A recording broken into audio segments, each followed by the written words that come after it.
आइए दोस्तों, हम कुछ और प्रश्नों को देखते हैं। ये प्रश्न ज़्यादातर आरआरबी या आरआरसी ग्रुप डी में पूछे जाते हैं।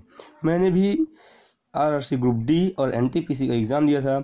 मेरे जो एग्ज़ाम सेट में क्वेश्चन पेपर आए थे उसमें सबसे ज़्यादा क्वेश्चंस ओम के नियम से पूछे गए थे। विद्युत शक्ति, विद्युत ऊर्जा और ओम के नियम में जो प्रतिरोध प्राप्त होता है उस प्रतिरोध का मात्रक भी पूछा गया था।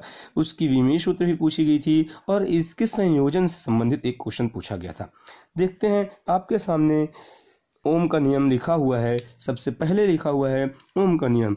ओम के नियम में मैंने लिखा है V proportional I। V proportional I मतलब क्या है? यदि ओम के नियम के अनुसार क्या है, यदि किसी चालक के ताप, दाब या आयतन में कोई परिवर्तन ना हो तो उस पर जो लगाया गया विभवांतर होता है वह प्रवाहित धारा के अनुक्रमानुपाती होता है, अर्थात विभवांतर धारा के समानुपाती होता है।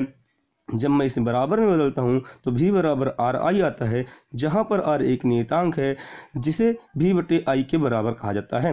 R को हम प्रतिरोध कहते हैं। R को हम क्या कहते हैं? प्रतिरोध कहते हैं। प्रतिरोध बराबर हो गया विभवांतर बटे धारा।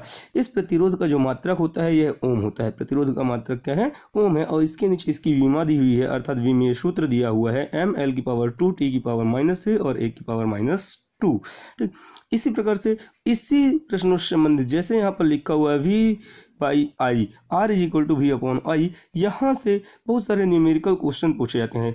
हर प्रश्न पत्र के सेट में 2 या 3 न्यूमेरिकल क्वेश्चन ओम के नियम से आना ही आना है और आता ही है। मैंने भी एग्जाम दिया है, उसमें भी मैंने यह पाया।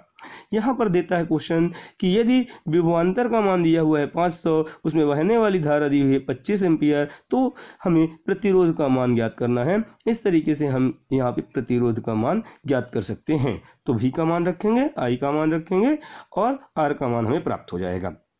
इसी प्रकार से अगला क्वेश्चन आता है चालकता से। चालकता क्या होता है? चालकता को हम G से डिनोट करते हैं और जो चालकता होता है वह प्रतिरोध के व्युत्क्रम के बराबर होता है, अर्थात 1 बटे प्रतिरोध को हम चालकता कहते हैं। ये सामने लिखा हुआ है, 1 बटे प्रतिरोध को हम क्या कहते हैं? चालकता कहते हैं। तो चूंकि यह प्रतिरोध का विपरीत है, व्युत्क्रमानुपाती है, इसलिए इसका जो मात्रक होगा, चालकता का मात्रक, ओम इनवर्स या प्रति ओम बोले, जिसको हम महो बोलते हैं और इसको हम शाइमन भी पढ़ते हैं। ये सामने लिखा हुआ है शाइमन। तो ये किसका मात्रक है? चालकता का मात्रक है। ठीक ऐसे ही अगला क्वेश्चन आता है हमारे पास विद्युत शक्ति से। तो विद्युत शक्ति P=V×I, अर्थात शक्ति बराबर वोल्टेज गुणे धारा। शक्ति बराबर क्या होता है? वोल्टेज और धारा का गुणनफल शक्ति कहलाता है। लेकिन हमें यहाँ पर P=VI से बहुत कम क्वेश्चन देखने को मिलते हैं ग्रुप डी में, बल्कि इन सूत्रों से ज्यादा क्वेश्चन देखने को मिलते हैं। यहाँ पर V की वैल्यू रखनी है। अपन ने ओम के नियम में अभी पढ़ा कि V=IR होता है या RI होता है, तो मैं V की वैल्यू यहाँ पे रखता हूँ तो P मेरे को I²R मिलता है। यहाँ से बहुत सारे प्रश्न आते हैं न्यूमेरिकल्स में, और इसके आगे ही यदि मैं यहाँ पर I की वैल्यू रख दूँ V/R तो मेरे को क्या मिलेगी? P की वैल्यू V²R। ये शक्ति के 3 फॉर्मूले हैं और इन्हीं फॉर्मूलों से एक फॉर्मूले से संबंधित एक न्यूमेरिकल क्वेश्चन आना ही आना है।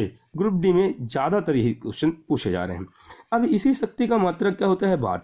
इस शक्ति का मात्रक क्या होता है? वाट। जो बल्ब हम घर में जलाते हैं उस बल्ब में लिखा हुआ होता है कि वह बल्ब हमारे 9 वाट का है कि 15 वाट का है कि 40 वाट का है। ये वही वाट है, विद्युत शक्ति का मात्रक ही है।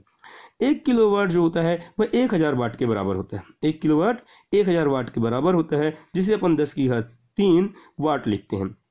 कभी कभी ये क्वेश्चन भी अक्सर देखने को मिलता है, बहुत सारे एग्जामों में मिलता है कि एक अश्वशक्ति किसके बराबर होता है? तो जो एक अश्वशक्ति होता है वह 746 वाट के बराबर होता है।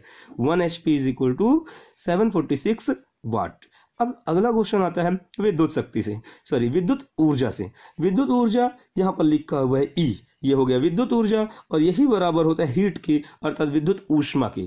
तो विद्युत ऊर्जा बोले या विद्युत ऊष्मा बोले, लगभग दोनों एक ही हैं, जिसके लिए फॉर्मूला होता है I²RT। जब हम इसको चेंज करते हैं, I²R की वैल्यू रखते हैं या IR की वैल्यू रखते हैं V, तो यहाँ पर बन जाता है VIT, जो E का ही मान है, और इसी को और पुनः चेंज कर देते हैं ओम के नियम से, तो E=I²RT, या हम कह सकते हैं E=V²T/R। ये सब विद्युत ऊर्जा के सूत्र हैं। इन्हीं से संबंधित बहुत सारे प्रश्न आपको ग्रुप डी के पेपर में देखने को मिलेंगे। देखिए मैंने बोला था कि प्रतिरोधों के संयोजन से संबंधित भी क्वेश्चन आता है, जो कि यहाँ पर है। इसको अपन बोलते हैं श्रेणी क्रम संयोजन और इसको हम बोलते हैं समांतर क्रम संयोजन। श्रेणी क्रम संयोजन में जो भी प्रतिरोध दिए हुए होते हैं उनको सीधा सीधा हमें जोड़ना होता है, जबकि समांतर क्रम संयोजन में उनके अपॉन में करके हम उन्हें जोड़ते हैं, प्लस करते हैं। जैसे यदि यहाँ पे ये बोला जाए क्वेश्चन कि 1 ओम, 2 ओम और 3 ओम के प्रतिरोध श्रेणी क्रम में जुड़े हुए हैं। 1 ओम, 2 ओम और 3 ओम के प्रतिरोधों को श्रेणी क्रम में जोड़ा गया है, तो इसका तुल्य प्रतिरोध चूंकि अब श्रेणी क्रम में जुड़ा है, तो मैंने आपको बताया कि श्रेणी क्रम के लिए फॉर्मूला है R1 plus R2 plus R3, means जितने भी प्रतिरोध दिए हुए हैं उन सबको प्लस कर देंगे, जिससे हमें उसका आंसर मिल जाएगा। तो क्वेश्चन था 1 ओम, 2 ओम और 3 ओम के प्रतिरोध श्रेणी क्रम में जुड़े हैं, तीनों को आंसर निकालेंगे तो हमें मिलेगा 6 ओम।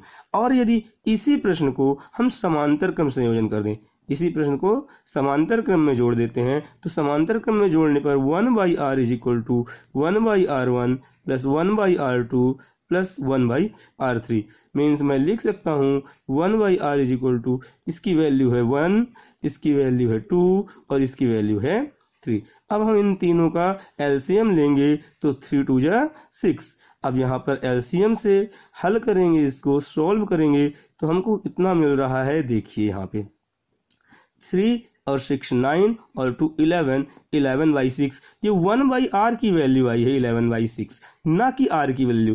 अब मेरे को इसे पलट देंगे, अगर मैं इसे उल्टा कर दूं या मैं ये बोलूं कि इसका तो ये गुणा इधर कर देते हैं या इधर, या उलटने पर अगर मैं इसे पलट देता हूँ तो मेरे को मिल जाएगी 6/11। अब हम चाहें तो इसको डिवाइड कर ले, नहीं तो हमारा आंसर यही है, r इज इक्वल टू 6/9। ये सभी प्रश्न न्यूमेरिकल क्वेश्चंस के रूप में ग्रुप डी के एग्जाम में आता है, इसलिए इन सब चीज़ों की या इन भागों की तैयारी अवश्य कर करके जाएं।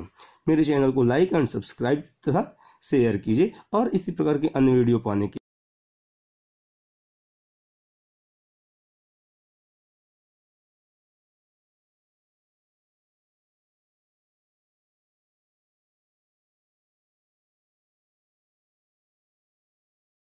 लिए धन्यवाद।